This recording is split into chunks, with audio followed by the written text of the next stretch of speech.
way more than most people have, and I just shouldn't take it for granted, and shouldn't always just be asking for things for myself, but helping other people.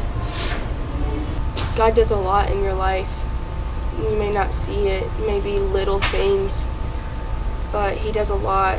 When we were going under the bridge, seeing all the homeless people, it kind of moved me a lot, actually, just to realize like how many people don't have a house or don't have anything.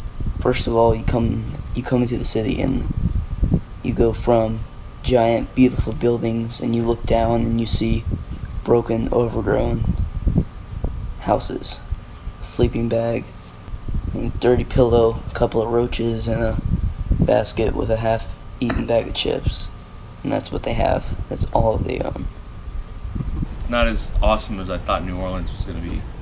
All I thought about was the football and the Mardi Gras and all the music, and oh man, it's so awesome everywhere until you actually get down deep into New Orleans, and when you actually look around and there's houses being taken over by plants, and there's gang members, and there's people sitting on the side of the road sleeping.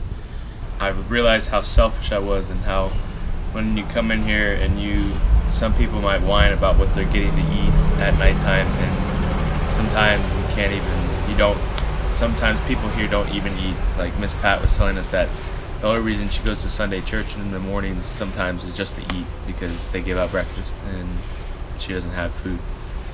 I actually was already thinking about my next decision after I graduate high school, if I would want to become a missionary or do something. I just like to serve other people, and I think it's incredible how much we've gotten done and how much I've bonded with people in my own youth group that I haven't bonded with that much. You don't have to go very far away to find homeless people or to find people that need help. When God tells you to do something and you feel like you need to do that, or you know that you need to do it and you're afraid to do it or something, just go ahead and do it, because you won't regret it later. How it feels to help people. I don't really want to forget that feeling. I'm gonna be so much more thankful for the things I have. This was kind of like an eye-opener to never assume anything about anyone. Because when we got here, Miss Pat was so timid and wouldn't look at any of us, and now she's sitting out there just laughing with us, and I could never imagine that would have happened. Everybody should have an experience like this, not just with a missions trip, but just go and help anyone. There's always a way to work with somebody.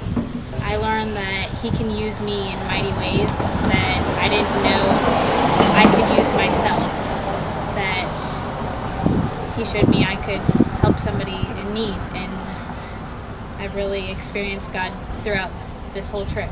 I don't want to leave, but I miss home.